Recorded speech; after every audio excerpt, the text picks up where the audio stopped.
Y tras el anuncio del presidente Donald Trump sobre imponer aranceles a México y a Canadá, el dólar cerró la sesión de ayer en 20 pesos con 75 centavos. Esto representó una depreciación para el peso mexicano de 1.63%, según los datos del Banco de México. Vamos a platicar al ratito con Roberto Aguilar de cómo está el sector financiero, los mercados con respecto a esta imposición de aranceles mañana. Y las amenazas de Trump no solo han sido para México y para Canadá. El mandatario amagó a los países miembros del bloque económico denominado BRICS, los países emergentes, tras asegurar que enfrentarán aranceles de 100% a sus productos si intentan reemplazar al dólar estadounidense con el uso de otra moneda. Tras estas declaraciones, el presidente de Brasil, Luis Ignacio Lula da Silva, afirmó que su país va a responder de la misma manera que lo haga el gobierno de Donald Trump. Da Silva pidió respeto para ambos países y confió en que la relación con los Estados Unidos, con Donald Trump al frente, irá mejorando poco a poco.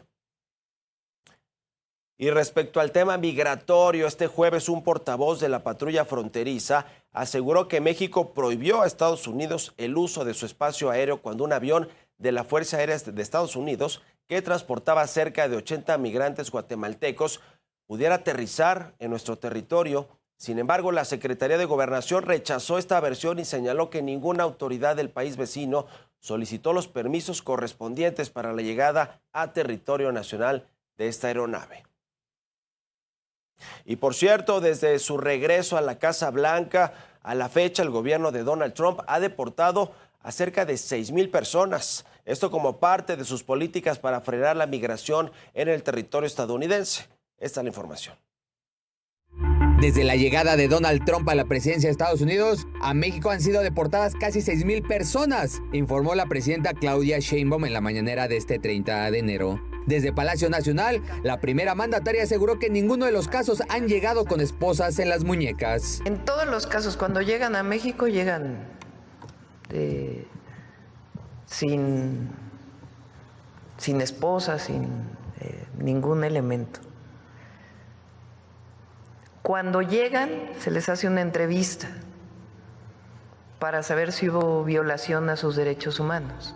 Los deportados llegan principalmente al Aeropuerto Internacional Felipe Ángeles, el AIFA, donde se han denunciado casos de violación de derechos humanos en el proceso de repatriación.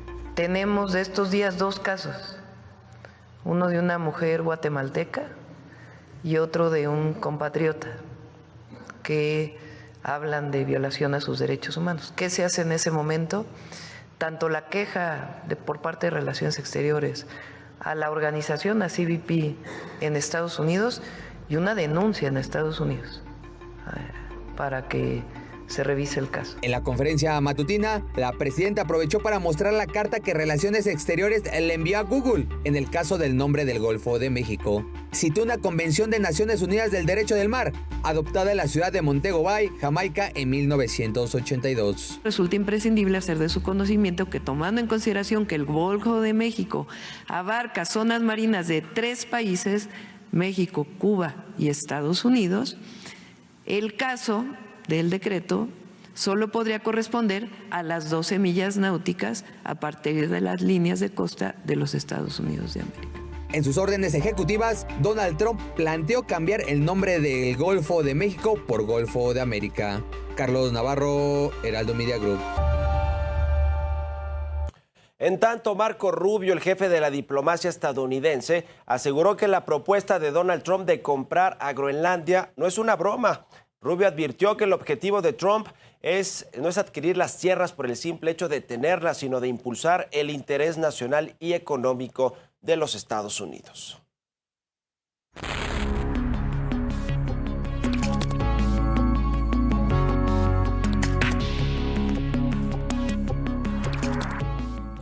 Estamos a unas horas de que los Estados Unidos impongan aranceles a México de 25% de cualquier porcentaje. Esa es la amenaza de Donald Trump y su gabinete. ¿Se hará realidad o no? En el gobierno mexicano, la presidenta Claudia Sheinbaum ha dicho que no cree que sea viable que Estados Unidos imponga estos aranceles de forma unilateral, porque no es un acuerdo. El tema comercial con México, el TEMEC, este acuerdo con México, Canadá, Estados Unidos, prácticamente se rompería con la imposición unilateral de aranceles como lo está amenazando Estados Unidos.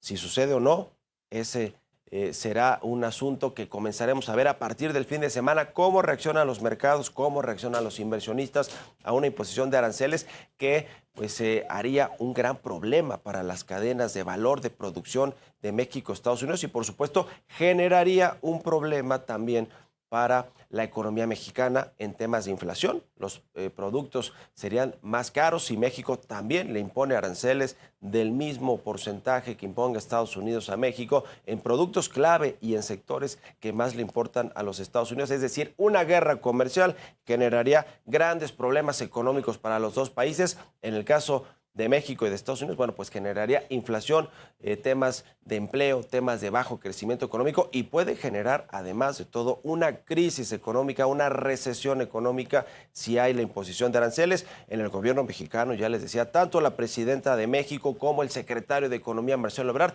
están confiados en que el gobierno de Estados Unidos no tomará esa decisión tan pronto como mañana, porque la amenaza es el 1 de febrero, se impondrán aranceles a ciertos productos. Está evaluando, según dijo ayer Donald Trump a los medios, si incluye el tema petrolero. México depende todavía por lo menos en el 13% del presupuesto federal, de cómo se financian los programas sociales, los proyectos de infraestructura, el pago de la deuda y todo lo que tiene que ver con el presupuesto federal. En 13% depende de los ingresos petroleros que le vendemos a los Estados Unidos. Por más que se hable de la autosuficiencia energética y de que México quiere dejar de vender petróleo para refinarlo en nuestro país y se produzcan así las gasolinas, también dejar de depender de las gasolinas que nos vende Estados Unidos, pues no ha sido una realidad. Seguimos vendiéndole mucho petróleo a los Estados Unidos y si Donald Trump decide ponerle un arancel de 5, 10 o 25%, generaría un gran problema para las finanzas públicas de México. Hay confianza en el gobierno federal y de la propia embajada de los Estados Unidos en nuestro país de que no va a suceder esta imposición de aranceles, o por lo menos no de esta forma tan radical como la ha propuesto Donald Trump, es decir, que a partir de mañana ya comience a funcionar un impuesto, que es el tema de los aranceles comerciales, y que se retrase, que haya una negociación, porque además sobre la mesa no están los asuntos del TEMEC, los asuntos en temas laborales, energéticos, de glifosato, de maíz transgénico, que están en controversias con respecto a Estados Unidos y a Canadá. No tiene que ver estrictamente con los asuntos comerciales, sino con otros temas de la relación bilateral, el asunto migratorio, el asunto de seguridad fronteriza, el tema del fentanilo y el tráfico de drogas.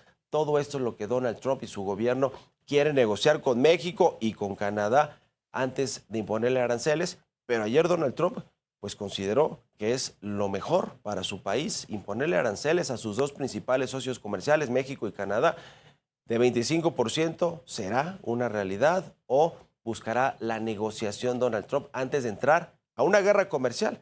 Porque eso es lo que sucedería si de forma unilateral Estados Unidos decide imponer aranceles a México. México tendrá que responder y ya ha dicho el gobierno mexicano que tiene una estrategia de respuesta de imposición de aranceles a los productos que importamos de los Estados Unidos, pero generaría todo esto un gran conflicto comercial. Hoy el secretario de Economía, Marcelo Ebrard, estará en la reunión, en la conferencia matutina de la presidenta Claudia Sheinbaum para hablar más de este tema, para explicar cómo va la relación con los Estados Unidos y qué tipo de negociaciones se están haciendo de forma más privada con los Estados Unidos para evitar que mañana haya la imposición de aranceles, y esto generará pues una gran expectativa con respecto a los mercados, los inversionistas. ¿Qué va a suceder con el peso, por ejemplo, el tipo de cambio, si es que Donald Trump efectivamente nos pone aranceles? Ya lo veremos y lo estaremos platicando aquí el lunes.